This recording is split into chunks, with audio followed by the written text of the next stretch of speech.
Van. Bueno, bienvenidos al Nasty Podcast, segundo Nasty Podcast del año. Yo soy Eli Yo soy Val.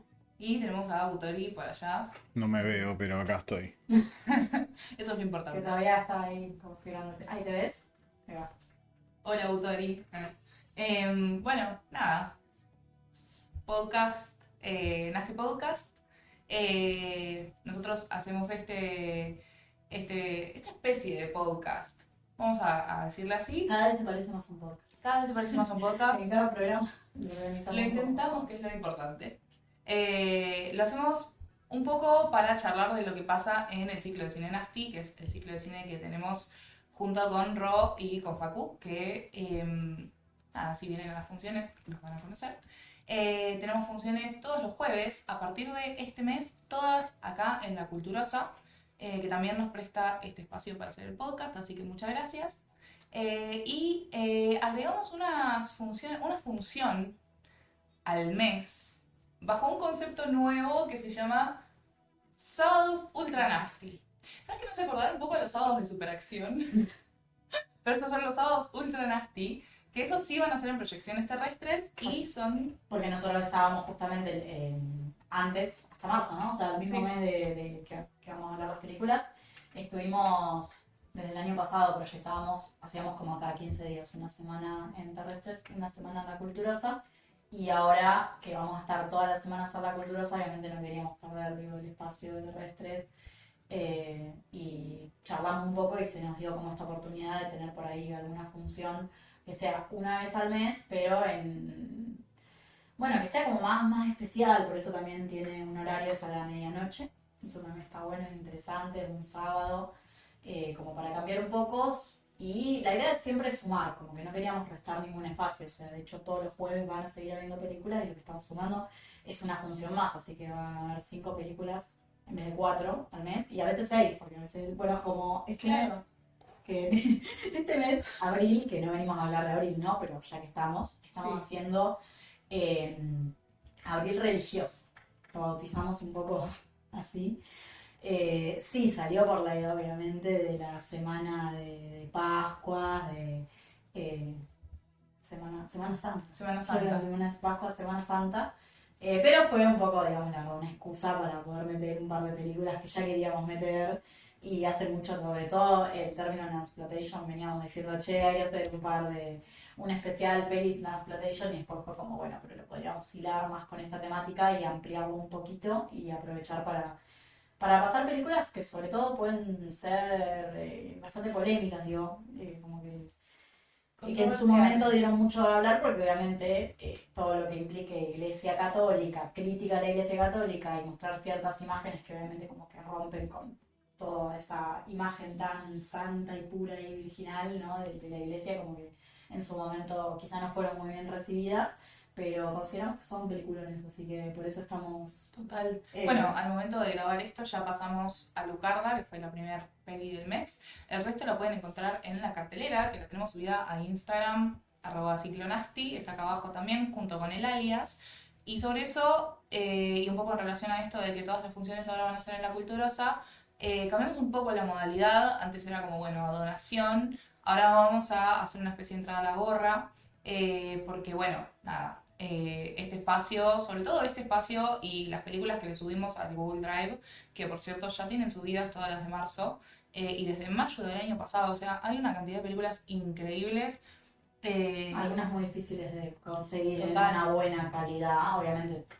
Tratamos siempre de conseguir la mejor calidad, el mejor audio, sabiendo que algunas películas incluso tienen un par de problemas, pero básicamente todo lo que pasamos acá lo subimos en esa misma calidad, con subtítulos, si está bueno, doblada, no sé, como que es una re oportunidad poder tener ese banco de películas y nosotros re queremos sostenerlo. El tema es que obviamente no es gratuito para nosotros poder sostener ese banco de películas, ese archivo de Drive por el cual pagamos. De hecho, odio pagarle espacio a Drive. Es algo que me... ¿Viste esas Sí, cosas que sí, te sí, molestan sí. tener que pagar? Tipo, pero bueno, eso, lo hacemos obviamente por ustedes, porque nosotros las películas Sí. ya las tenemos. Es como entregarles la piratería en Queremos bandeja. compartirles la piratería. Total. Pero bueno, ese drive, entre muchas otras cosas, por ejemplo, las promociones de las publicaciones de Instagram, que son también para que la gente, o sea, para que la gente venga al ciclo, porque la gente es el motor fundamental, digo, si no hay gente, no hay ciclo. Y bueno, obviamente los regalos que vamos haciendo, de hecho, este mes sorteamos una remera y dimos regalos que habían quedado Del del año pasado, que eran dibujitos para pintar de pelis que pasamos el año pasado, que también están subidas al Drive. Entonces, bueno, nada, todas esas cosas las hacemos gracias a sus aportes y bueno, a partir de este mes, gracias a lo que puedan llegar a aportar de la entrada a la gorra, que no tiene un mínimo, pueden ser 100 pesos, pueden ser 50 pesos, pueden ser 10.000 pesos, pueden ser lo que ustedes quieran. Un día uno viene con muchas ganas de ser generoso, pero nada, en serio, es como que nosotros sabemos que con tener una convocatoria, un cierto número de personas que están viniendo todas las semanas, que eso nos encanta y nos pone re contentos, y ya con ese aporte de 10, 15, 20 personas que sean por función, o incluso más en algunas funciones que han convocado bastante, como que eso, que son, o sea, 500 pesos ya no sirve, ya pagamos el drive, les hacemos una remera, le Total, compramos golosina, no, de verdad que igual todo lo que recaudamos es específicamente para hacer cosas para el ciclo. total. No. Todo en blanco acá, ¿eh? Sí, sí. Cero corrupción. No hay corrupción en Ciclo Nasty. Todavía no. ¿Todavía? Cuando haya les avisaremos. Claro, porque ante todo somos muy Muy transparentes. transparentes. Pero bueno, nada, estamos aquí hoy reunidos para hablar de el mes de marzo, que fue marzo de Giallo. Yo tengo que admitir, es mi mes favorito en todo lo que llevamos de ciclo, porque yo amo el Giallo. Pero bueno, nada, o sea, estuvo bueno porque siento que compartimos un poco esa pasión con el resto de las personas. Pasamos giallos que son como muy icónicos, como por el fondo rosa, por ejemplo. Pasamos gran variedad de directores, gran variedad de tipos de giallo, porque no todos los giallos son lo mismo tampoco. Entonces, bueno, nada, si les parece, podemos arrancar con las pelis de marzo. Hablando un poco sobre qué es el giallo, primero. Específicamente sí, me parece que puede ser muy bueno que nos Nos pongamos en tema. porque, no sé, yo siento que sería un subgénero, ¿verdad? Podríamos decir, o no, más no llegó a serlo como tal. Hay una línea muy delgada entre que ser un subgénero y no llegar a serlo, Ok. que tiene que ver con muchos factores, sobre todo con los pilares fundamentales que construyen una película de género, ¿no? Digo, vos pensás en un subgénero del terror, por ejemplo, el sobrenatural. Vos ya sabés que el sobrenatural tiene como, bueno, ciertos elementos que lo componen.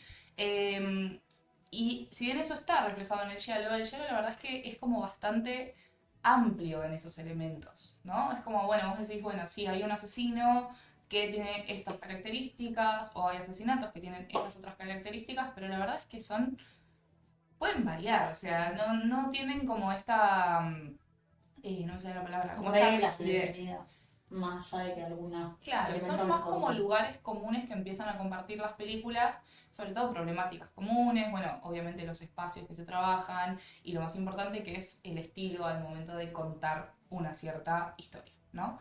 Entonces eso, el hielo está como... Puedes como leer ciertos teóricos que te dicen sí es un subgénero, mientras que hay otros que dicen y le faltó un poquito. Más que nada en cuanto a capaz la distribución territorial, o sea, el 90% de los giallos se hizo en Italia entre los 60 y finales de los 70, o sea, tuvo como muy poco Menos de 20 tiempo de años, desarrollo, claro. total. Y si bien obviamente hay giallos de otros países, hay giallos más contemporáneos y demás, como que el auge del giallo estuvo súper reducido a un tiempo y un lugar geográfico en particular. Y capaz eso también hace que no haya sido como, que fue el pasito que le faltó para que termine como de extenderse y considerarse como un subgénero como tal. Bueno, hablando de que por ahí, o sea, un subgénero como tal, que ahí sí podemos decir esto es un subgénero y justamente como hijo, ¿no? Del giallo, el slasher. Claro. Llegó a ser, digo, y también, digo, a nivel universal, un poco. Exactamente, el slasher tiene eso, o sea, hay slashers De todos los países, de todos los... desde los 70 en adelante, que se hicieron en todos los países, hay cantidades y cantidades y cantidades. e incluso como que se sigue reinventando, entonces como esa extensión territorial y en el tiempo es lo que hace que se asiente, ¿no? Igualmente, bueno, hay como una concepción, ¿no? Del slasher como predecesor predecesor no, postcesor, ¿cuál es la Como palabra? que no hubiera uno Eh, no hubiera existido sin el otro. Es Oh. cierto, o sea, obviamente que hay elementos en común, pero al mismo tiempo hay algo de decir como, bueno, el slasher es lo que vino después del giallo, que hace como que el giallo parezca como un punto de transición más que algo en sí mismo, ¿no? No sé si se entiende Sí, lo que sí, sí. estoy tratando de decir. Creo que porque nosotros obviamente sabemos un poco de qué trata, pero para alguien que no tiene idea, ¿qué vendría a ser una película? Giallo. O Gialli, porque en realidad Gialli es el plural. el plural. Giallo es el singular y gialli es el plural. Bien. Reglas del italiano.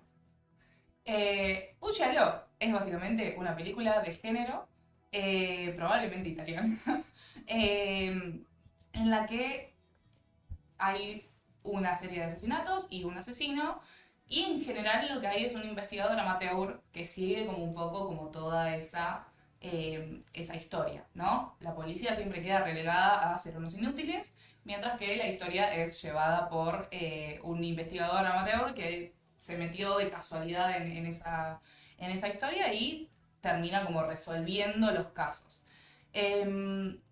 No es tanto, o sea, no es quiero hacer como con esta contraposición del slasher en la que pienso en el slasher y pienso en una cantidad de muertes irrisoria, que vos decís, ves una película y se mueren todos y es como un baño de sangre.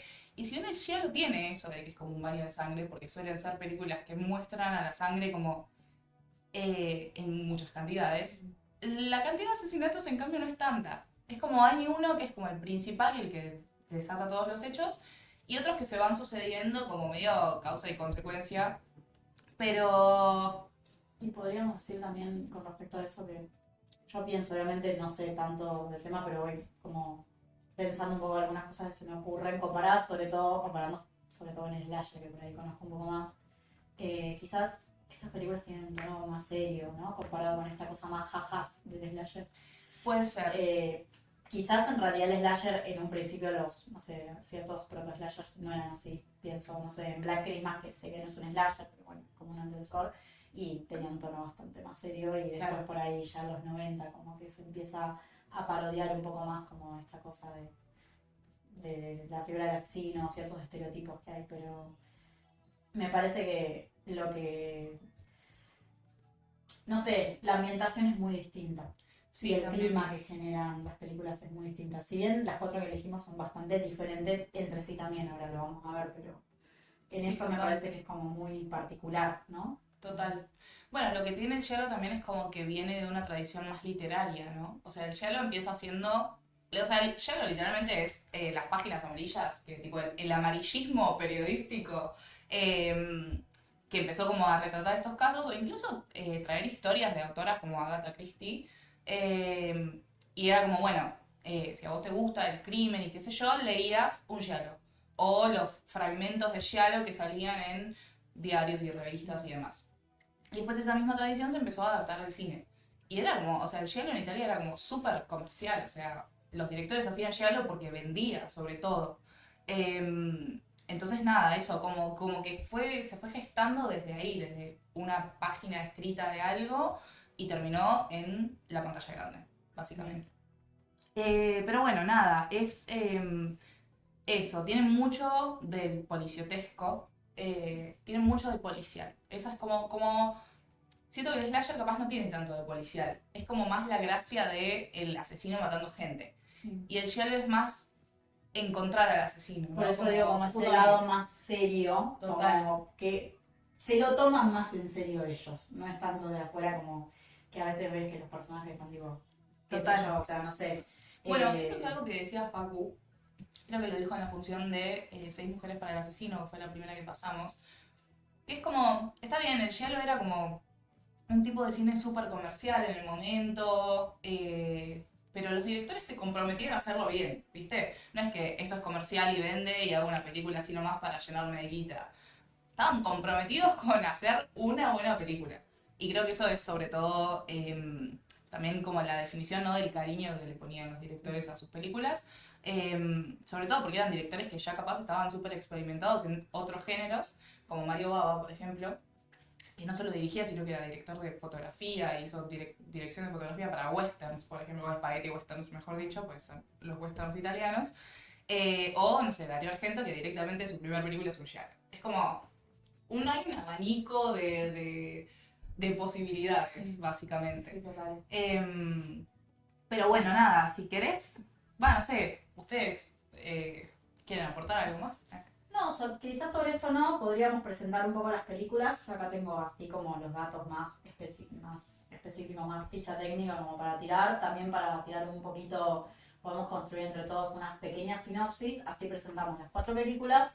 Y si alguno de ustedes, espectadores hermosos y hermosas que nos están viendo, alguna película no la vieron, se la perdieron, es la primera vez, nunca vinieron al Ciclonasti o vinieron a la primera función de abril, les recopó, dicen, ni idea de lo que proyectaron antes, bueno, y quieren seguir un poco el podcast con nosotros, pueden tener un poco de idea de qué tratan las películas sin ningún spoiler, sabiendo que después ya vamos a empezar a hablar específicamente de escenas o situaciones o lugares que nos hayan interesado en las películas. Sí, y sobre todo con spoilers. O sea, vamos a hablar primero de la sinopsis. Si dicen, che, yo no me quiero spoilear esta película en particular, van a Drive, la miran y después vuelven y nos ven a nosotros. Nos ven las caritas.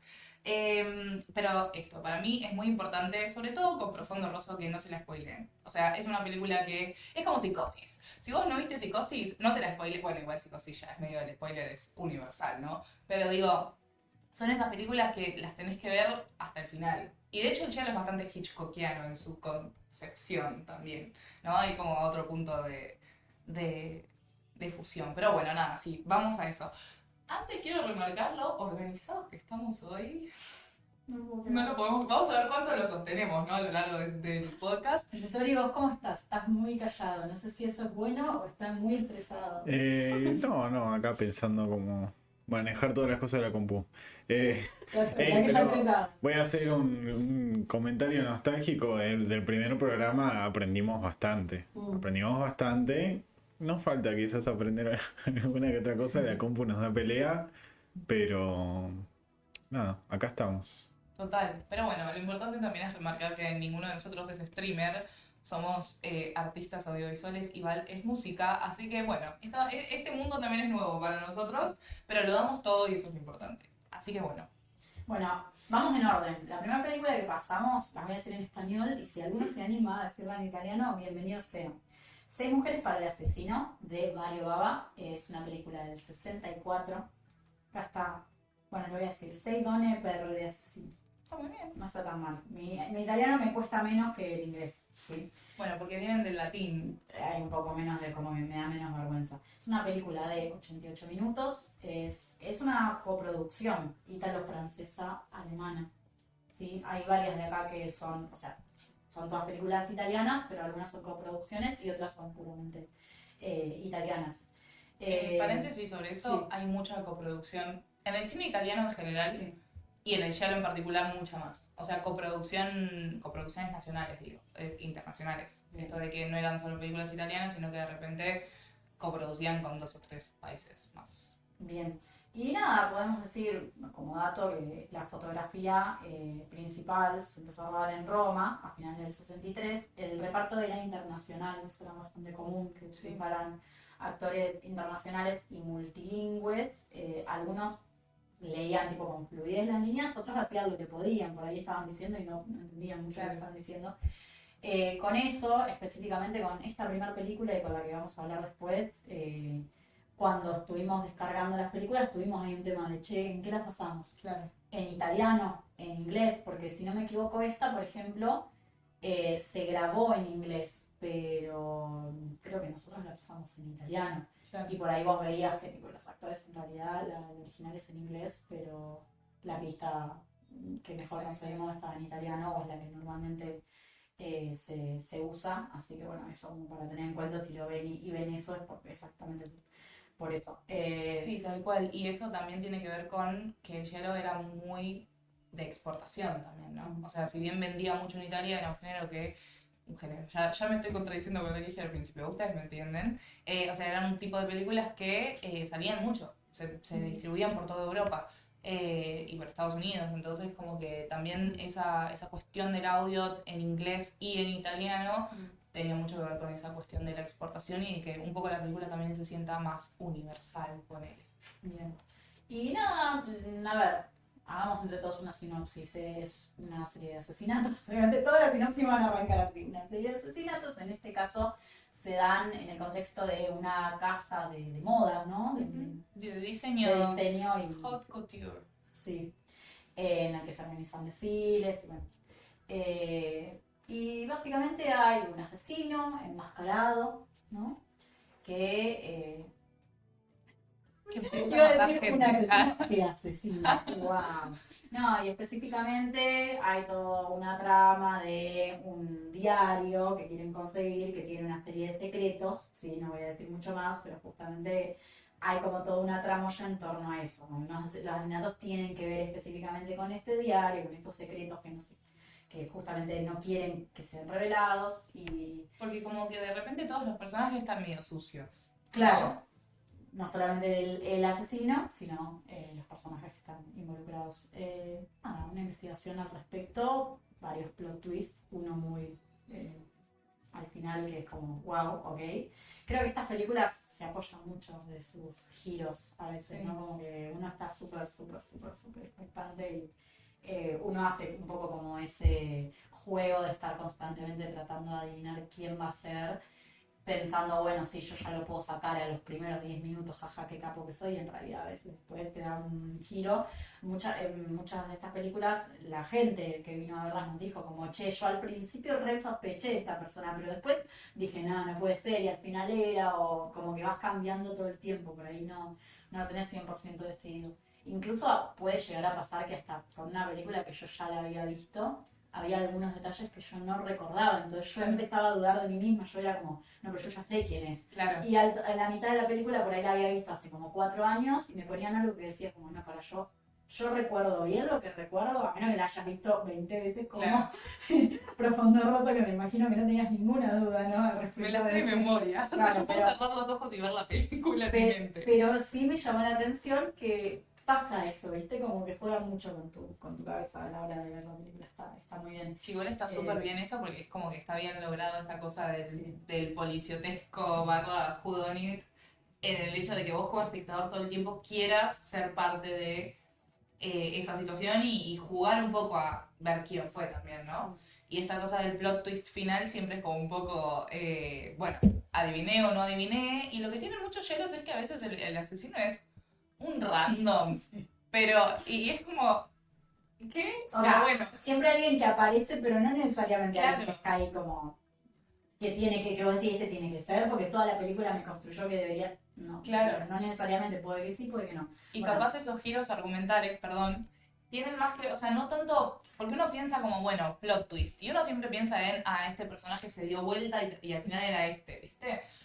Y siento que en el hielo tiene más que ver como con la narrativa en general, como que algo de toda la narrativa que se fue gestando a lo largo de la película, te lo terminan de cachetear al final de la película. Y Sí. no necesariamente es la figura de quién es el asesino, sino, qué sé yo, sus ¿Por qué lo razones, hizo? claro, Sí. total. Sí. Segunda película que pasamos, ¿qué le han hecho, qué le has hecho a Solange? Cosa vete fato a Solange. Ese me gusta más en italiano. Es una película del 72, dirigida por Massimo Dallamano, que de los 4 directores quizás es el menos conocido, me animaría a decir. Tampoco digo, no estoy bardeando, no lo digo en ese sentido, pero... Tiene 2 películas nada más igual. Ah, Creo que tiene esta. es verdad, porque él iba a hacer una trilogía llamada, acá lo tengo, trilogía de colegialas en peligro. Esta fue la primera, qué lindo. A ver, trilogía, como dicen, pero no es que estaban conectadas tipo precuela, Sí, pero sí, sí. era como la intención. La primera película es esta, la siguiente fue ¿Qué le han hecho a sus hijas? Del 74. Y la última película fue Anillos Rojos del Miedo del 78, pero él figura como guionista. Quería dirigirla, pero Es picho. sí, se murió. quería comprobar, sí, se murió. Así que bueno, básicamente por eso son 2 películas, exactamente las que lleva a dirigir. Pero bueno, también era un director de fotografía, como Mario Bava. Pero sí, igual como director es el menos conocido de los 4, creo yo también. Sí, como que por ahí cuando pensás en Giallo, o sea, ya sabes como qué grandes nombres decir, bueno, Claro. va a pasar una de estas, una de estas, y como que ahí queríamos bien, no sé, queríamos que sea variado, ¿no? Total. Porque podríamos haber elegido varias películas incluso del mismo director, Sí, que total. podían entrar perfectamente en el mes, pero estuvo bueno eso. Es una película de 103 minutos, es también coproducción ítalo-alemana, y la música es de Ennio Morricone. Me parece un dato no menor, Le rezamos. al cual le rezamos. Y fue uno de los giallos más taquilleros en su estreno. Tengo esa data, me llamó la atención, si bien como que de afuera uno hoy en día quizás no es la película que más quedó en su momento, fue una de las que por ahí a las que mejor le fue. Sinopsis, es una serie de asesinatos, wow. Cometidos por un asesino. Wow. En Londres, sí, esta película está toda situada en Londres, los actores por eso hablan en inglés. Es un colegio católico, ¿no? Un colegio de señoritas, un colegio de monjas. Sí, está bien, Sí. Es un colegio católico, ¿no? Y hay un profesor, que va a ser nuestro protagonista, que básicamente, esto no es spoiler, No, te lo pasa viste al en los principio de la primeros película. 5 minutos, él tiene algo, ¿sí? Con una de las estudiantes, y básicamente es el principal acusado de todo, por Claro. justamente estas relaciones que tenía con estos estudiantes. Bueno, su esposa también trabaja ahí, es una de las profesoras, hay todo un tema con, obviamente, apuntar a él como el principal asesino desde el principio. Incluso nosotros, como que al principio creo que es como que uno como espectador sospecha algo, pero después, bueno, estás dando cuenta de que evidentemente no es así, y él es un poco el que se va moviendo, ¿no? Por todos los escenarios para un poco revelar. Después, junto con la esposa que lo ayuda, ¿no? Quien está haciendo los asesinatos. Es curioso, sobre todo, no voy a decir nada, vayan a verla, pero es curioso el título, ¿no? Y como Sí. el título de la película, en principio parece que no tiene como mucha relación con la película, porque se habla eso del nombre de una persona que hasta... ¿Más? Bueno, perdón, no digo nada. No sé hacer spoiler, chao, perdón. No sé hablar sin hacer spoiler. Ahí Gutori me hizo cara de no. Están contando demasiado. Bueno, Sinopsis, sí. sinopsis, 2 líneas, porque si no se Claro. revela todo. Perfecto, Es muy difícil. Storyline. Es muy Claro. difícil no revelar algo Tenés en razón. los giallos, porque Bueno, te voy meten entonces muchos giros. voy con la tercera película, después hablamos bien si quieren de cada uno de los giros que tienen las películas. Tercera película, No tortures a un patito. El mejor título de todos, Non si servizi a un paperino. Me encanta. En italiano me encanta, en español es un poco gracioso, ¿no? Sí. Por el Eh, diminutivo, como es Sí, el... pero es patito. Es patito, No es pato, total, es total. patito.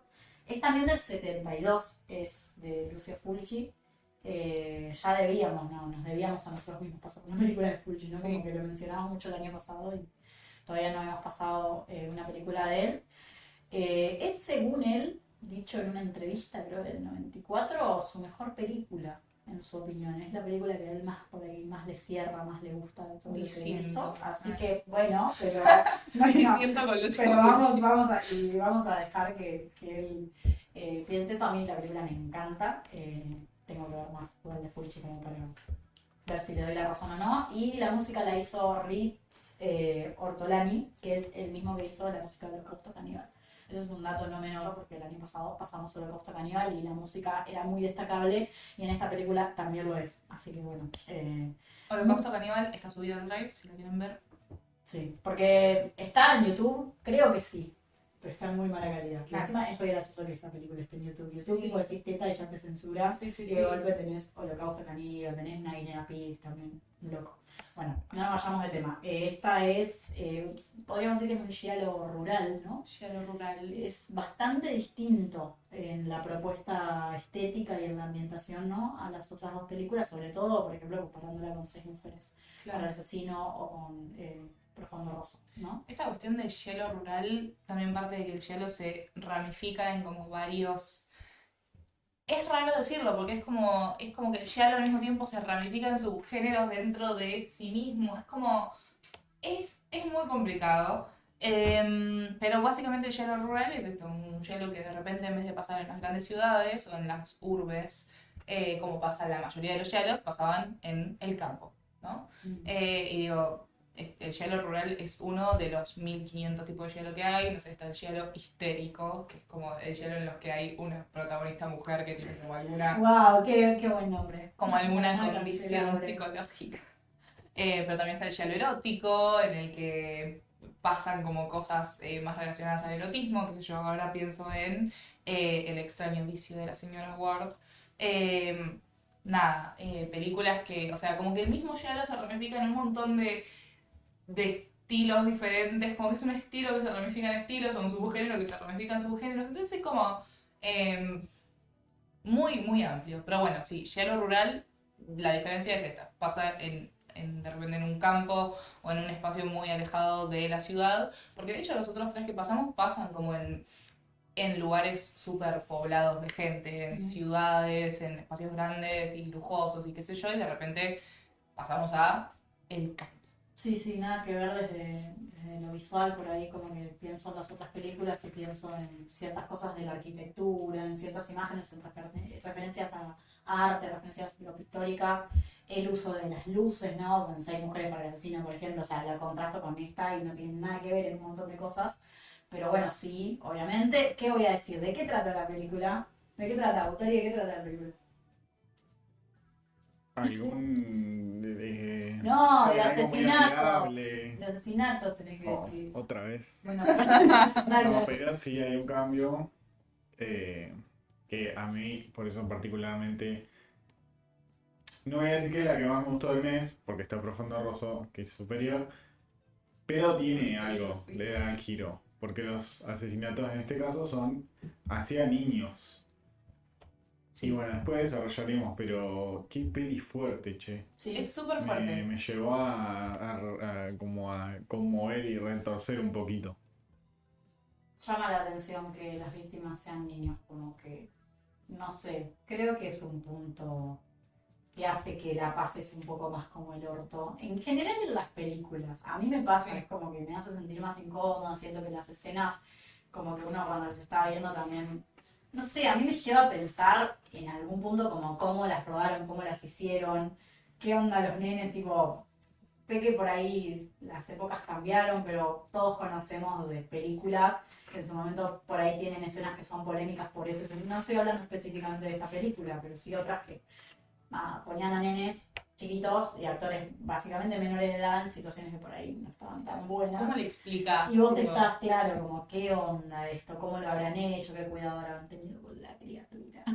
Pero bueno, más allá de eso, es fuerte, fuerte lo que trata. Sí. Todo tiene. No vamos a hacer spoiler, pero bueno, es un pueblo, es una realidad muy distinta a la ciudad, súper marginal en algunas cosas y los nenes andan medio que sueltos por ahí haciendo cualquiera y exponiéndose a situaciones que son medio peligrosas y medio turbias y en ese contexto empiezan a ocurrir asesinatos y obviamente que la gente del pueblo está súper asustada porque son esos pueblitos que hay, viven 10 personas básicamente y empiezan a matar gente tipo, dale, es uno de nosotros. Claro. Y la policía es re pelotuda y no hace nada bien y tarda un montón en resolver las cosas, entonces, bueno, viene un tipo de afuera de la ciudad que justamente se involucra y sin tener mucha experiencia, sin saber mucho, hace más que la policía, básicamente, ¿no? Para resolver un poco el caso. Bueno, pero eso pasa no solo en las películas, ¿no? Oh, wow. El cine refleja la realidad a veces, ¿quién lo diría? ¿Quién lo diría? Bueno, última película, Profundo Rosso, del 75, dirigida y escrita por Dario Argento. No sé si acá querés contarnos un poco vos algún dato, alguna cuestión de lo técnico y la sinopsis, obviamente, porque hay algunos como yo que la primera vez que vieron la película fue en la función, en el ciclo. Bueno, Profundo Rosso básicamente trata sobre un asesino. Sobre el personaje de Mark, que es un pianista que está. Que presencia accidentalmente el asesinato de una parapsicóloga y termina como involucrado en el caso y o sea, investigándolo él por su cuenta junto con Gianna, que es una periodista. Medio que la policía no pincha ni corta porque casi ni aparecen. Pero la película va sobre eso, ¿no? Sobre la investigación de este asesinato.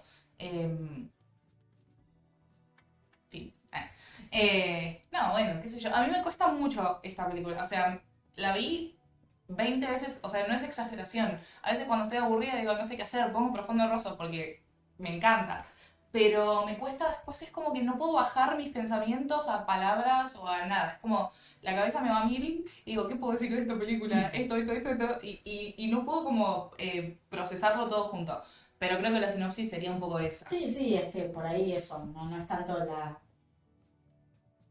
sé, no es tanto como quizás lo particular de la película no se me hace de qué trata necesariamente, Claro. sino justamente cómo cuenta eso que cuenta, desde lo visual, desde un montón de cosas. Creo que ahora sí podemos ir ya hablando un poco de cada película con spoilers, alerta de spoilers. Tenemos que poner. Dije ya, spoilers, hay que poner después, armarnos un GIF. Spoiler. Por si no quedó claro, vamos a hacer spoilers. Y ahí sí ya, bueno, quizá no vamos a hablar específicamente de cada una de las películas explicando parte por parte, pero sí un poco como mencionar cosas que nos hayan llamado la atención. Específicamente yo no me puedo olvidar de ver esta película y ver literalmente el cuadro, no sé si tenés la escena de la comparación del cuadro de Hopper con la escena del bar. ¿Cómo explico estas cosas y que la gente me entienda? Bueno, se ve que vieron la película, porque si no, no estarían acá con los spoilers. Claro, sí, ya nos quedamos los que. Pero no, lo del cuadro de Hopper es, o sea, te vuela la cabeza. O sea, no. Es como que. ¿Cómo hizo? Aparte, es eso. Como, o sea, no es como hizo, porque se lo construyeron. O sea, en el medio del set dijeron. O sea, Argento dijo: Yo quiero esto. Listo. Pum, pum, pum. Cuadro de Hopper en la vida real. Lo que tiene Hopper también es que, al ser un pintor que pinta realismo, capaz no era como tan abstracto el hecho de hacer el cuadro de Nighthawks en la película, pero quedó, o sea, vos lo ves y decís, no puede ser, porque aparte se amalgama muy bien con el resto de la ciudad, es como que queda perfecto, como que después volvés a la pintura y decís, sí, tranquilamente puede pasar en la plaza de la ciudad donde pasa Profundo Rosso. Me gusta, no sé cómo explicarlo sin que suene mal, porque no es algo como negativo, al revés. Me gusta cuando en esa película veo escenas así, que es como que podés ver que tienen algo de artificial, porque están construidas y pensadas artificialmente, pero se sienten muy orgánicas con lo que se está mostrando en la película y encajan muy bien. Incluso aunque no puedas pensar que el escenario donde sucede la película o esa ciudad o esos espacios son 100% realistas. No te importa. Lo mismo me pasa en Seis Mujeres para el Asesino, con esas luces, ese juego de luces tan exagerados que es como, qué sé yo, si esto no sé si es algo, pero no me importa, está muy bien, se siente orgánico, esa es la palabra que necesito usar, ¿viste? No, Sí, sí. después por ahí en las otras dos películas, eso quizá no está tan presente y me voy más por ahí la trama, un poco cómo desarrollar la historia, pero específicamente en la primera película y en la última como que vi mucho eso y no sé, era muy... es como que te queda grabado, no es algo que te olvidas fácilmente, ¿viste? Total. Es que sí, el hielo es meramente artificioso. Para mí esa palabra es clave. Es artificioso. Las luces son artificiosas, no tienen nada bueno en Seis Mujeres para el Asesino. Las luces no tienen ningún tipo de justificación ni realista ni verosímil. Es como que están ahí porque quedaba lindo y punto. Y me parece súper interesante esa concepción. Más que nada porque últimamente siento que la gente está como muy. Digo, la gente como el espectador en sí, ¿no? Promedio, sí. Está como muy acostumbrado al realismo. Y de repente ve una película, ay, pero esos efectos malísimos, no sé qué. Y siento que el Yellow un poco es eso, es la ruptura total de todas esas cuestiones. No hay realismo en el Yellow. No hay realismo en el color de la sangre, no hay realismo en las luces, no hay realismo en cómo suceden los asesinatos, ¿no? Es verdad, algunas cuestiones a nivel que podrías decir el guión, que está bien, no podés estar específicamente como tratando de justificar Claro. todo, si algún accionar de algún personaje no te parece realista, de por sí estarías quejándote todo el tiempo de por qué la policía nunca hace nada, igual es realista. Igual es realista. Eso es lo más realista. Pero igual pero sacando esto, como que sí hay algunas cosas que es como que tienen que ser así para que también la película funcione. Claro. Es como que hay que hacer, me parece, como una especie de pacto entre el espectador y la película, Sí. como decir yo me siento que esto y te creo todo lo que me estás contando. No Y sé. también es parte del estilo construido, ¿no? O sea, es parte del giallo, porque si vos le sacás todo el artificio, de repente te queda un policial. Claro, como que te queda solamente eso. ¿Qué diferencia un giallo de una película que decís, bueno, sí, es Claro. un thriller? Y digo el artificio no solo en esto que veníamos mencionando, como en las luces o en los colores de las cosas. Digo, vos ves la sangre y decís, esto no es sangre, esto es un líquido rojo que... Pero la película, o sea, el tono de la película te lleva a, sí, eso es la sangre y para mí eso es la sangre en ese momento en el que estoy viendo esta película y está perfecto porque aparte es una sangre hermosa. De hecho, ojalá la sangre vuelva a ser así en las películas y no ese líquido negro horrendo que se está usando ahora. Pero lo que voy es muy artificioso el giallo también desde el dispositivo, ¿no? Como todos los movimientos de cámara o de repente esas cámaras que cobran vida. En Seis Mujeres para el Asesino está como este punto de vista del asesino en la escena final. Bueno, no sé si es la escena final, pero es como ya la resolución de la trama. Que de repente estás viendo como una cámara que flota por el espacio y vos no vi, o sea, a lo que voy es a esto. Capaz quiero decir algo medio complejo, pero vos no viste a la figura de la persona entrando en la casa, qué sé yo, y después la cámara cambió a la subjetiva. La cámara arranca desde la subjetiva, arranca como moviendo, o sea, como la subjetiva de cosas que se caen, que se mueven, que se acerca. Y vos al toque entendés que ese es el punto de vista de un personaje, pero al mismo tiempo entendés a la cámara como un ente regulador entre todo eso que está pasando. Y creo que eso es una cuestión súper interesante en el Yalo, como estas cámaras que de repente tienen vida propia. Y pasa en Profundo Rosso también, en la escena que está Mark como en su casa tocando el piano y el asesino como que viene a matarlo. Y la escena arranca con la cámara recorriendo una hoja con una partitura. Y no tiene ningún tipo de sentido narrativo. Argento vio eso y dijo, che, qué lindo esto. Y arrancó la escena con eso y con ese movimiento y de repente todo eso es parte del estilo, ¿no? No solo de un director, sino de toda la concepción del giallo como estilo, como subgénero, como lo que quieran decir. Sí, tal cual. No sé si estoy pensando qué más puedo decir al respecto. Y perdón, Sí. me acabo de acordar de algo, de esto de que es artificioso. En el final de Don't Torture a Duckling, de No torturen a un patito, No torturen al pato Donald. el pato Donald, literal, es eso, ese es el patito. Me encanta Eh, la escena de acercamiento como 20 veces al diario con la Sí. imagen del pato Donald, tipo, ya te vi, ya entendí, bueno, está bien, pero, Total.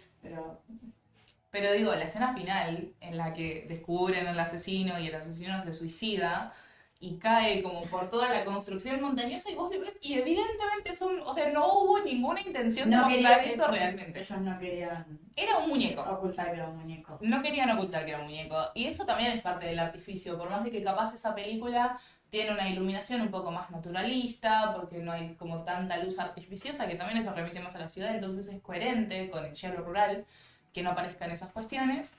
Pero de repente tenés el artificio ahí, a mano, como... Sí, sí.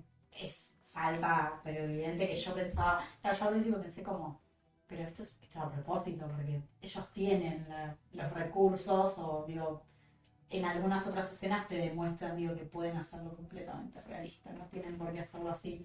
Hay otro momento donde de golpe tipo muestran a uno de los nenes, creo que se ahogó, y muestran, y revela es un muñeco todo duro, el hijo de Chucky literalmente, ahogado en la pileta. Y nada, eso que también te puedes colocar, ojo, no me parece que estas son cosas, esto de lo artificial, que pueden no gustarle a todo el mundo, ¿no? A todo el mundo le gustan los giallos o quizás como que te prefieren ver una película, un policial, no sé si más actual, pero algo, por ejemplo, se me ocurre como pasamos a eso Devil, que es como que Claro, es un re policial y tiene un montón de cosas, es violento, pero no tiene nada que ver con estas películas. No sé, qué sé yo. Después quiero volver a la segunda película, estoy pensando cosas que me hayan llamado la atención. En general en todas las películas, incluso Don't Torture... Ah, bueno, no, mentira, no tortures un patito, yo no voy a hablar en inglés, lo siento. Al menos esa película que yo ya la había visto, pero hace bastantes años, y si bien sabía tipo quién era el asesino, igual tuve mis momentos como de duda de, che, ¿me acuerdo bien esto? O es como... pero creo que todas las películas como que me sorprendieron en el final. En ninguna será como estar recantado del asesino. Tampoco que haya descubrir el asesino tampoco te hace más cool, ¿no? Porque viste esas No, gente que no. ve las películas tipo, yo sabía, en el minuto 2 yo ya sabía todo, porque soy Claro. una mente superior. Bueno, me alegro. Un aplauso. Entonces no disfrutas un carajo. Dejate llevar.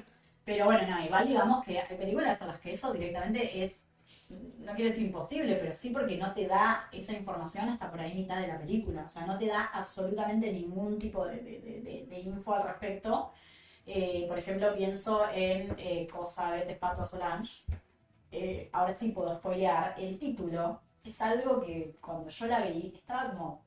Al principio esperaba un poco que tenga que ver, porque vos decís, bueno, Solange es el nombre de un personaje. Esperás eso, porque si no, como que ese interrogante, en general uno pensaría, esto tiene que ver, tiene que ser algo central. Y yo ya a mitad de la película medio que me había olvidado. Los asesinatos pasan, el protagonista, el profesor, está investigando, las chicas siguen muriendo. En un momento, bueno, él obviamente estaba cagando a su esposa, la esposa se enoja, después lo perdona porque supuestamente no la había cagado porque la chica con la que estaba era virgen. Entonces ella dijo, bueno, mi amor, No hubo acceso carnal. te perdono. Y bueno, juntos terminan como esta investigación en la que medio como un momento para el otro terminan cayendo en que las chicas que quedan vivas, ¿no? Que están como ocultando información, ¿sí? Hablan de una tal Solange, que ahí aparece, vos decís qué onda, que era una chica que era amiga de ellas. Y está como desaparecida. Y uno piensa, bueno, qué sé yo, ¿por qué desapareció justamente esta chica? Termina siendo central, porque, bueno, quieren... Es la razón de los sí, asesinatos, es la razón de los básicamente. asesinatos.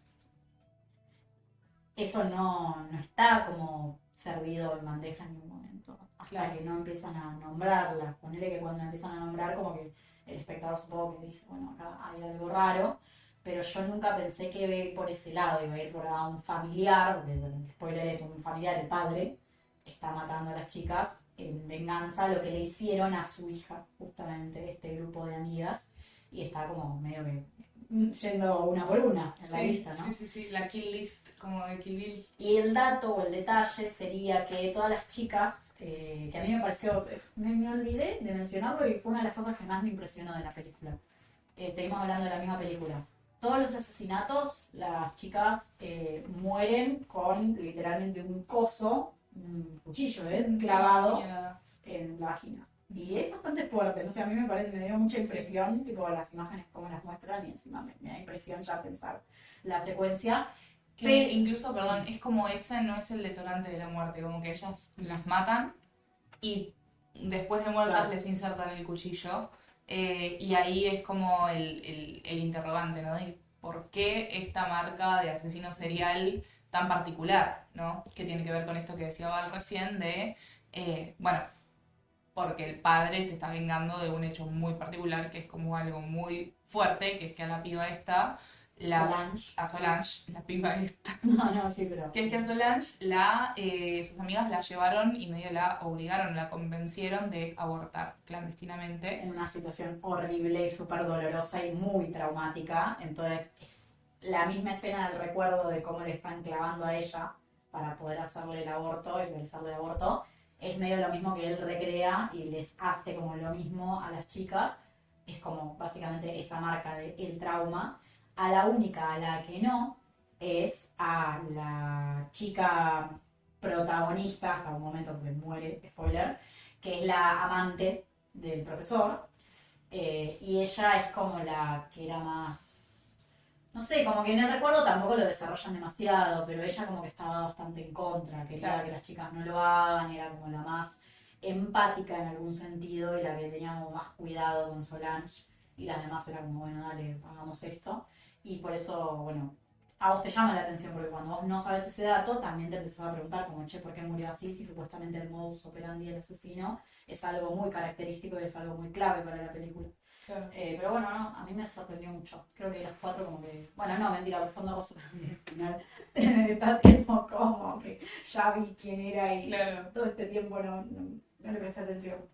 Ay, Sí, ojalá total. se escuche esto. Me drogué. Vamos a hablar encima para que no se escuche. No, Sobre eso, o sea, sobre este plot y sobre el aborto y demás, algo a aclarar es que en esa época el aborto era legal en Italia, por eso la película pasa en Londres, en donde no era legal. Entonces, nada, como que ese cambio de repente también apoya la narrativa, ¿no? Pues si hubiese sido en Italia la película, no tenía sentido porque tenías un aborto clandestino si ya era legal en ese momento. Pero bueno, nada, paréntesis temático. Otra cosa sobre esto, o sea, sobre como las temáticas que abordan las películas, creo que también hay como, o por lo menos la mayoría de las películas que pasamos tienen como como cierto progresismo que es hasta raro para la época con respecto a la figura de la mujer. Porque uno piensa en el hielo y a veces uno de los pensamientos es, ay, es un tipo de películas en las que se la pasan matando mujeres en bolas. Y un poco es verdad, pero otro poco hay como una especie de resignificación de la figura de la mujer en la sociedad y en varios estratos, ¿no? De la sociedad, digo. En Seis mujeres para el asesino, todo apunta a que el asesino es un hombre. O sea, la película se llama Seis mujeres para el asesino. Y, y de repente el asesino es una mujer. Y todo indica, o sea, todos en toda la película están, bueno, a ver, todos esos hombres. Insiste mucho los hombres están acá en la casa de moda matando a todas las mujeres. Claro. Y de repente era una mujer. Y lo mismo en Profundo Rosso. Vamos a spoilear. Y no quiero que la vean spoileada. Así que vayan. Avisamos mucho. Sí, ya avisamos. Avisamos demasiado. En Profundo Rosso lo mismo. O sea, sí. De repente, antes del primer asesinato, vos ves una figura sospechosa entrando al baño de hombres. Y después del asesinato, Mark dice, tipo, no, yo lo que vi fue un hombre, de sobre todo negro, yéndose después del... Es como todo el tiempo es un hombre y al final la asesina es una mujer. Bueno, entonces... porque insisten en esta figura del depravado sexual. ¿Cómo le dicen en italiano? Ay, se me fue. Maníacos sexuales. Maníacos sexuales. ¿A quién le sale mejor el italiano? Comenten acá abajo, me interesa saber quién habla mejor italiano acá. Maníacos sexuales. Pero sí, bueno, eso, como esta cosa, o mismo en Non si se vicia un papelino, que hay algo que a mí me llamó mucho la atención de la película mientras la estaba viendo y cuando la terminé de ver dije, wow, que es como un poco lo contrario, ¿no? Es todo una casa de brujas, o sea, todo el tiempo es a ver qué mujer está matando a los nenes. Y como que va, o sea, primero es una casa de brujas, literal, porque agarran a una que hace vudú y qué sé yo, y ella dice, sí, yo los estaba matando, pero no se estaban muriendo por el vudú, como que también deja eso en claro, ¿no? Como que la película en un momento te quiere tirar a que vos creas algo como sobrenatural, digas, bueno, ella está confesando que les hizo un rito vudú y que qué sé yo, y tipo, sí, bueno, pero no, estos chicos los mató, murieron, los ahorcaban. Claro. Como que ella se pensaba que los estaban matando mediante el vudú, pero cuando se enteró de cómo se estaban muriendo dijo, entonces yo no fui. Yo no fui, se lo pedí a Dios. Total. Se lo pedí a Dios. Adiós. Sí. Se lo pedí, pero no. Pero bueno, es esto, es como una casa de brujas, porque una vez que está descartada ella como asesina, pasa a ser la asesina, la chica linda del pueblo, que era como medio rara y tenía ciertas cuestiones que también la película tiende a eso. Narrativamente, desde mostrártela a ella en el medio de la noche yéndose sola y ocultando información y qué sé yo. Y teniendo como cierto vínculo bastante perturbador con los niños. Con los niños, claro. Específicamente. Y después cuando te das cuenta de que no es ella, pasa la sospecha a la madre del sacerdote. Entonces es como siempre la sospecha, al contrario de todas las otras películas, está puesta en una mujer. Y casualmente el perpetrador de todos esos crímenes es el cura del pueblo, que tenía como una historia, o sea, tenía como una razón medio mística, que él creía que mataba a los niños mientras sean puros para protegerlos, claro, para protegerlos de toda maldad. Entonces es eso, ¿no? Como también el giallo como siempre llevándote a sospechar de un tipo de persona en particular y después dándote vuelta la historia y diciéndote, bueno, no, mira, la verdad es que era sobre esto. Y como esa razón siempre es como bastante peculiar y bastante pregnante en el resto de la trama. Y vos decís, claro, ahora entiendo todo lo que vi antes. Sí, sí, sí. O sea, nada de los elementos que aparecen antes no está de gratis, pero es, no sé, en ningún momento te lo sirven en bandeja, al menos al principio, como para que vos puedas decir, ah, bueno, sí, esto es así. De hecho, no sé, en todo momento como que estás dudando. Y no necesariamente siempre es como ni el más obvio el asesino, ni el menos obvio. Tampoco es como, bueno, sí, no sé. Hay algunas tramas que quizás no son tan rebuscadas, pero por algún lado se termina. No sé, por ejemplo la de Fulci, como que uno podría haber agarrado al toque, digo, la figura del cura, viste, como asesino, Total. porque él aparece desde el principio y por ahí ya de por sí todo lo que es cura niños, ¿no? Como que uno le da mala espina, entonces podés llegar como a pensar, bueno, nada, es como obvio que va a ser él, termina siendo él. Si a vos te lo cuentan tipo sinopsis, de tipo, y sí, obvio, ¿quién va a ser la mina esta? Pero en la película no te lo van llevando de una manera que vos vas también como prestando atención y vas poniendo el foco, ¿no? De tu interés en esta mujer, en la mujer que hace vudú, en tal persona, que después que la madre de la chiquita esta, la madre del cura. Así que eso me parece que está bueno. Sí, y ahí creo que está como la mayor fortaleza del giallo en eso, en esa cuestión del storytelling y de decir, em, te muestro lo que yo quiero que veas, Mm. básicamente. Y siento que también esta es un poco la tesis de Argento cuando hace Profundo Rosso, de decir, yo, yo te lo mostré desde el principio, y vos lo viste, y no sé, si no te diste cuenta, Mm. y creo que hay algo de eso, sobre todo en su cine, ¿no? Que es como muy hitchcockiano, como decía al principio, en esta cuestión de ver o de la dualidad de los personajes y demás. Eh, Porque su primera película también es básicamente de un chabón que ve cómo están matando a una mina y se va a su casa y dice, che, pero esto es lo que vi. O sea, como cuestionándose y sintiendo todo el tiempo que se está olvidando de algo, que hay un detalle que se le pasó y es el chabón totalmente traumado por eso, investigando. Y yo siento que esa misma tesis que hizo en su primera película, que aparte es una película increíble, o sea, si esa es tu primera película sos un hijo de puta, por eso lo amo tanto, es como la misma cosa, ¿no? Como, che, yo vi algo y no... Bueno, Como la memoria como eje central, ¿no? Como...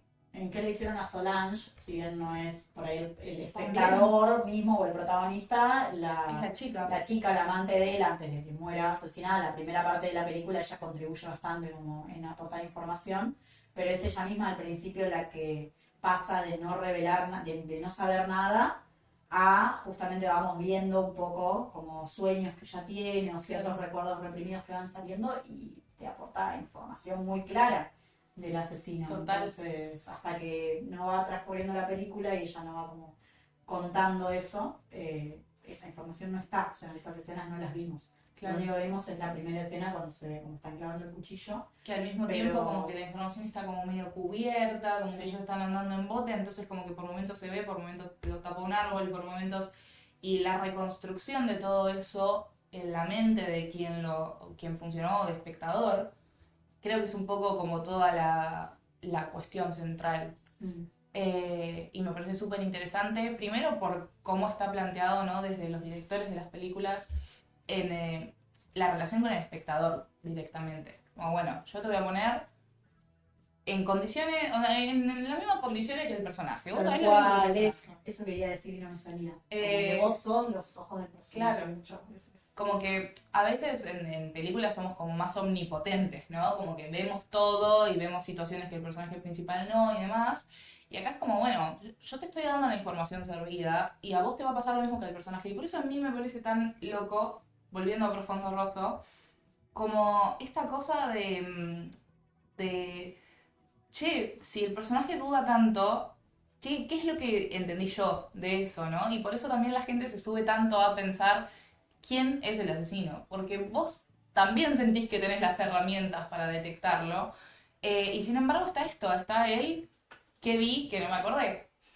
Obviamente nosotros podemos retroceder la película y volver a verla. En ese momento no, porque la ibas a ver al cine, pero digo, hoy en día tenemos como esta ventaja, ¿no? Que igual sería una boludez hacerlo, perdón si alguien lo hace, sería una boludez.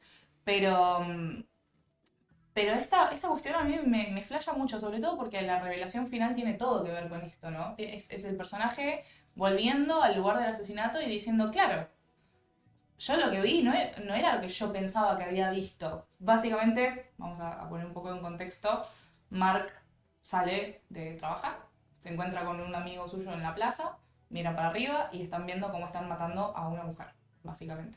Mark sube a la escena del crimen, porque como para rescatarla, porque la mujer Para estaba ver si como llega. Sí. claro. Y recorre como todo el espacio de la escena del crimen mientras llega la policía y demás.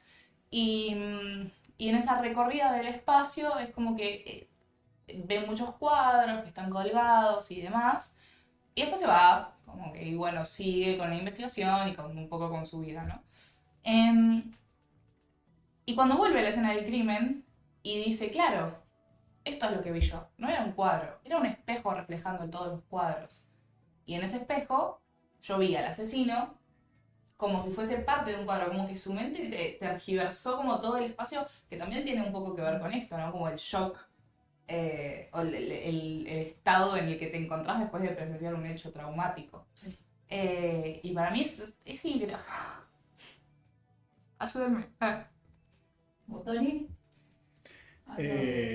No sé si puedo seguir con esa línea específicamente, pero sí puedo decir que lo que me gustó también de Profundo Rosso, y acá corríjanme si me equivoco, pero siento que tiene muchas cosas, por ejemplo, como precedente de clichés que vinieron después en el terror general. Por ejemplo, el dibujo creepy, el dibujo de niño, me parece que no sé si hay, voy a ser sincero, no investigué específicamente si había otra cosa, otra peli o no que tenga esto. O no sé, el muñeco que sale así como medio screamer, como si fuera, no sé, Saw o Dead Silence. James Wan era contra fanático de Argento. Sí, confieso, ¿no? Pero nada, como eso, muy... Elementos que han perdurado. Sí, pero muy pregnantes encima, que me pareció loquísimo porque tampoco había visto Profundo Rosso. Yo sabía que era tremenda peli y que la tenía pendiente, pero no me esperaba tanta, ¿cómo decirlo? Como tanta, no quiero decir relevancia, pero como eso, que haya sentado tantas bases para tantas cosas. Y ni hablar que como en elementos policiales es excelente también. Es- Está llevado de una manera re intrigante, se re sostiene porque es una peli, Es la no más quería decir larga de todas larga, las pero es la más larga que pasamos en el mes. Sí. Y bueno, dicho sea de paso, película tan convocante que tuvimos que hacer 2 funciones. Ese día hicimos 2 funciones para que nadie se quede afuera y tuvimos concurrencia en las 2 funciones. Pero bueno, eso es lo que pasa con películas que marcan. Y ¿no? Eli Que la vio marcan. a las 8 y a las 10, las 2 veces. Yo así clavada en la pantalla. Otra vez. No, sí, o sea, realmente es una película que sentó muchísimas bases. Lo del dibujo infantil, realmente no puedo recordar alguna anterior. Yo antes, sí, Darío Argento en su primera película también había trabajado como esta cosa de, mediante una ilustración, el investigador como que podía deducir ciertas cosas sobre el asesinato, pero era como una pintura hecha por un chabón, un pintor, no un niño, no algo creepy como de niño. Y aparte, volviendo a esto del niño, la película arranca con una escena que después, no sé si a ustedes les pasa, me pasa a mí habiéndola visto 20 veces, te olvidás. O sea, ese plano inicial de los pies de un niño y el cuchillo ensangrentado cayéndole al lado. Listo, pum, corte al teatro, a la parapsicóloga, después a Mark, a su vida en general. Y claro, la revelación viene de parte de esa primera escena que vos ya viste. Y esa no linealidad también creo que es bastante innovadora, si se quiere, porque las otras películas son bastante lineales, o sea, empiezan y después terminan. Y acá es como que no, te muestran un flashback o algo que pasó antes y después vuelve a toda la trama y después al final, o sea, la película cierra un poco con, bueno, esto es lo que pasó y así termina la otra historia, como que va haciendo un ida y vuelta. Sí. Y eso me parece también increíble.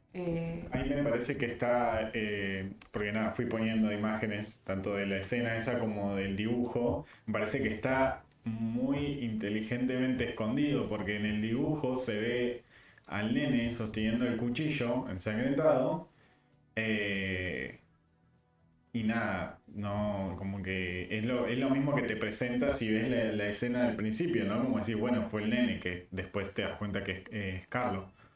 Y eso se sostiene ahí hasta el final, cuando se revela que la asesina es la madre. No me acuerdo si pactamos no decir No, sí, spoiler, pero... sí. Spoiler. ¿Te Eh, acordás cuando dije como 20 veces spoiler? Bueno.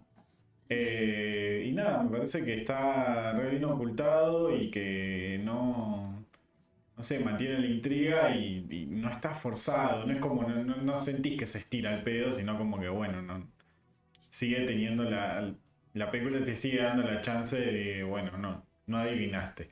Claro. Sí, y aparte es un personaje que vos nunca se te va a pasar por la cabeza decir, ah, es la madre de Carlos.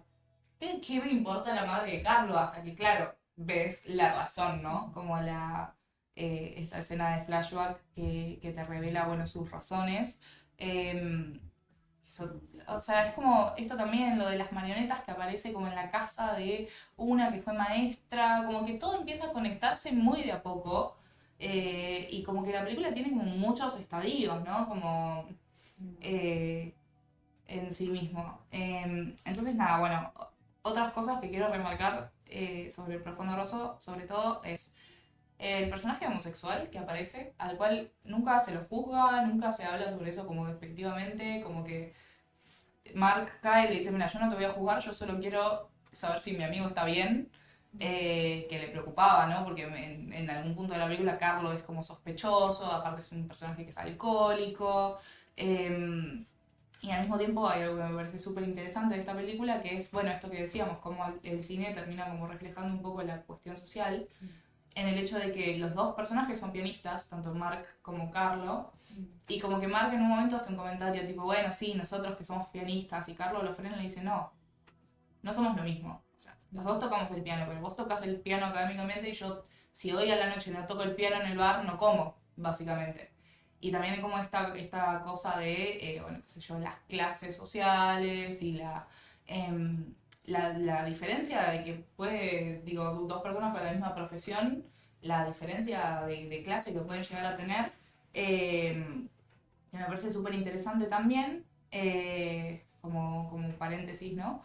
Y como toda esa escena, o sea, como que siento que también la película es muy grande en esas cuestiones, porque no es que te tira el diálogo como para asentar un pensamiento de Argento de, bueno, para mí este es mi pensamiento en tanto este tema, sino que también, o sea, está todo pensado desde la cámara, ¿no? Como mientras tienen esta conversación o mientras como se van alejando, tipo uno está en una punta del cuadro, otro en la otra punta del cuadro, divididos como por una estatua gigante, como esta cosa de los personajes, siento que todo está muy pensado, incluso esto que decías vos de el cuadro de Hopper como puesto ahí también o sea, es un capricho, realmente es un capricho. Pero al mismo tiempo son esas pequeñas cosas, pequeñas, el chabón mandó a construir un set, pero digo, son esas pequeñas cosas que de repente te crean la atmósfera de la película, porque el chabón entra al bar y no es un bar común, más allá de ser el de una pintura hiper conocida, es un bar en el que todos los extras están quietos, están así. Y el chabón entra y es como ya ese clima de extrañamiento que te va entrando vos casi subconscientemente, porque capaz no reparás en eso, pero te das cuenta de que algo está mal. Algo está mal. Me gusta ese concepto. Como que te ayuda a que te pongas como, que te como sientas tenso, incómodo. total. Este el verdadero podría no estar, pero qué bueno. Total. Qué bueno que está. Es eso. Y después, bueno, nada, hablar de primero la música de Goblin, locura, demencia, Goblin es una banda de rock progresivo italiano, la época. que empezó a laburar con Argento a partir de esta película. Y bueno, después fueron recurrentes en su obra. Toda la música de estas 4 películas, como que siento que el elemento musical es como muy importante para construir un poco la atmósfera. Sí, total. Son todos. Sobre todo porque a veces es como bastante aclimática la música en el hielo. Como que está pasando algo y tenés una música sonando que nada que ver. Bueno, contribuye a esa idea como de lo artificial. Total. O sea, pero a ver, genera un clima, ¿no? Es anticlimático, pero, Con respecto a la imagen, claro. pero está bien, Sí, sí, sí. acompaña bastante. Total. Es bastante fundamental, no sé qué serían estos giallos sin, a ver, no digo que no serían nada, tienen todo lo otro, pero es muy importante, digo, como... Sí, la dimensión sonora, que uno a veces la deja un poco de lado cuando habla de cine y es 100% importante porque básicamente el cine es auditivo también, o sea, nada. Y otra cosa, el personaje de Gianna, que todavía no lo mencionamos, pero ella es una reina, que también es como súper progre, ella es súper feminista y de repente viene a plantearle a Mark como todos esos conceptos tipo, ¿por qué? Porque soy mujer. Y al mismo tiempo es como un personaje súper particular, toda su construcción, cómo se mueve, cómo habla, ese autito que tiene que está hecho mierda, que a mí me encanta porque me hace acordar a mi primer auto. Entonces nada, hoy vine vestida como ella. Me encanta el homenaje. Que la otra vez me había un poco hecho cosplay de Tana en Miss 45, hoy vine como Gianna en Profundo Rosso. Pero bueno, nada, estas cosas, o sea, la grandeza de la película es que todos, o sea, vas a cualquier personaje, a cualquier detalle visual, a cualquier detalle sonoro, y todo está bien, y todo construye, y todo hace que sea la mejor película del mundo. Listo, no tengo nada más para decir. Ha dicho. Bueno, no, queremos saber también la opinión de ustedes, sabemos igual que con varios hemos charlado, las funciones, está buenísimo siempre que se dé como siempre tan natural todo esto de charlar y que siempre están ahí como aportando, haciendo sus aportes o diciendo, che, esta película me gustó más, me gustó menos, creo que todas estas películas me gustaron mucho en general. Por ahí, sí, no quiero decir como que decimos como, ok, estos cuatro eran peliculones como objetivamente hablando. Quizás hubo otros meses que pasamos películas que eran como más... Generaban más discusión. Generaban más discusión porque te podían gustar mucho o las podías detestar. Y acá es como que, no sé, te pueden... Lo único que puedo decir es que te pueden aburrir quizás si es algo que no te interesa, si no te interesa este tipo de cine, pero después de ahí a que digas, ay, esto es una porquería. Por ejemplo, no es Dark Fantasy, Claro. que te gusta mucho como a Facu o te da mucha paja Como nosotras. Y ahí no tenés mucho como para decir, es como sí, es mi subjetividad contra la tuya, acá como que qué sé yo, creo que incluso invité gente que por ahí no había venido antes al ciclo porque era tipo, no vengo porque salgo así, ¿entendés? Claro. Y sabiendo que por ahí estas películas son un poquito más... quizá pueden llegar más a otros públicos, quizá, no sé, me imagino a mi vieja viendo la película, no vino, ¿por qué no? No, pero me imagino, mi vieja no vendría a ver ninguna de las películas que pasamos, le parecen un error, somos satánicos, somos personas, malas personas directamente, psicópatas en potencia. Pero estas películas... Ay, ¿cuál era? Se me fue. Ay, la palabra, Degenerados. Maníacos sexuales, obvio, somos los primeros. Los verdaderos maníacos sexuales somos, pero básicamente, ¿viste esa gente que te dice que no podés ver esta porquería, Sí, que qué sé yo, que es para degenerados? Y estas películas, qué sé yo, creo que tienen como... A la gente le gusta el misterio. Claro. Le gusta gente que no te ve una película de terror, por así decirlo, lo podemos encasillar en el género de terror. Te puede leer una novela de misterio tranquilamente, disfrutarla y qué sé yo, creo que por ahí se pueden... Está bueno pensar como qué tipos de películas como que pueden generar un acercamiento al género sin necesariamente ser, ¿no? Como, sí, igual el hielo es terror. O sea, por eso. sí. Pero sí, total. O sea, no es el terror. Digo un acercamiento como porque no es lo que vas a ver en el grotesco. 100% del Claro, terror. Es total. una parte, un aspecto. Sí, totalmente. A mí o sea, posta, son peliculones. También siento que estuvimos muy afilados al elegirlas. Fuimos como increyendo, me parece también, como que Seis Mujeres para el Signo también es como la más plana en un montón de En aspectos. el aspecto guión quizás yo sí, concuerdo que de hecho de todas es la que menos me gustó, te diría, de bases me gustaron igual. Claro. Todas, pero... Entonces como un increyendo en tanto a narrativas y demás, y obviamente cerramos con el broche de oro de Profundo Rosso, pero estuvo como muy bien eso. Bueno, qué sé yo, también destacar algo que capaz no dijimos, pero Mario Bava es el director que tiene como asignado, ¿no? el primer hielo de la historia, que es... Ay, se me fue el nombre. La mujer que sabía demasiado, la ragazza que sapeva troppo, que básicamente es el título de una película de Hitchcock, que es El hombre que sabía demasiado, y de ahí también la cuestión hitchcockiana en el giallo y demás, que es súper interesante. Pero bueno, nada, Mario Bava tiene como ese giallo, que podría ser un giallo histérico, porque la protagonista es como que tiene estas cosas de perderse o de problemas capaz psicológicos que después desarrollan y está muy buena, pero bueno, nada, eso. O sea, son realmente directores que lo han dado todo por el género. Digo, Mario Bava tiene un montón de giallos más, Dario Argento también, Lucio Fulci también. Sí, Entonces, sí, si les interesaron justamente esas películas, o les interesó particularmente una más que otra, por ahí busquen un poco el laburo de estos directores. Bueno, por ahí de Máximo de la Mano van a poder ver una sola película más suya, pero ¿por qué no? Obviamente si les gustó que le ocurrió a Solange, la otra también tiene mucha relación, es muy similar. Paco, que la vio justamente la otra vez, contaba un poco sobre eso. Pero bueno, nada, sigan investigando sobre estos directores. No va a ser probablemente la última película que pasemos de alguno de estos directores, de Fulci, de Argento. no, de De Argento Bava, hay que pasarlos todos. pero sí, sí, y de Fulci ahí tenemos también un par Sí, en sí, la sí. lista. En la Nastilista, algún día compartiremos la Nastilista, no. Paguen la plata si quieren que compartamos la Nastilista. Güey. Si ustedes se suscriben, se hacen suscriptores premium, ¿cómo hacen los youtubers que se ponen? Hacete miembro. Si te haces miembro, te comparto la Nastilista. Ojo. Puede ser. Solo 2.000 pesos, no. Re Bueno, barato la vendí. sí, sí, los miembros de YouTube son baratos, sus suscripciones Bueno. baratas. Bueno, por ahí, para más adelante. Bueno, nada, tenemos que cortar, tenemos que irnos.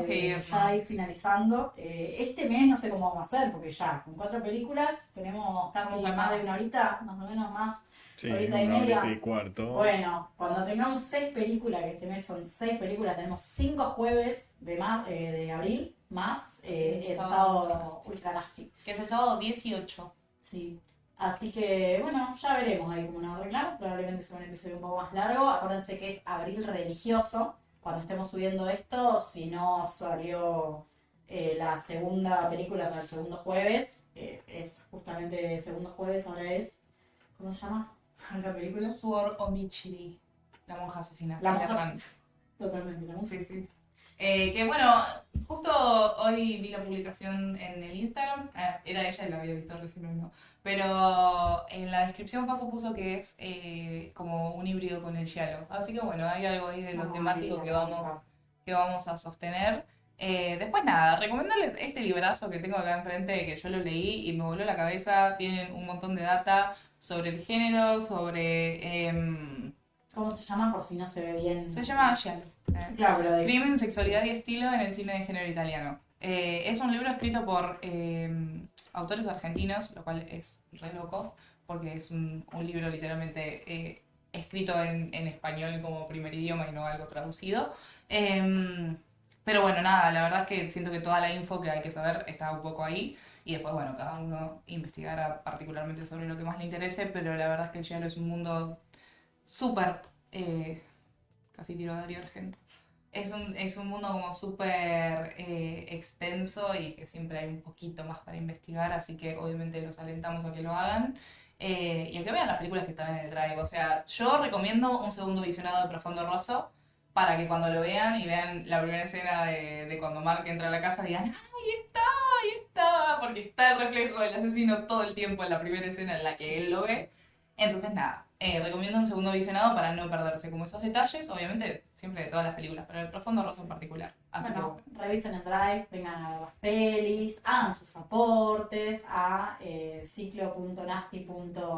ciclo.cine.nasty. Ciclo.cine, porque iba a decir el anterior. Está Bueno, acá abajo, está ahí se ve y acá obviamente abajo, todas sí. las funciones cuando vengan, la entrada es a la gorra, así que ahí también vamos a decir el alias. Gracias siempre por venir, por ver esto, quienes están viendo y por, bueno, ser parte, ¿no? Un poquito de lo que es Ciclo Nasty. Nos Total. vemos en el próximo episodio. Adiós.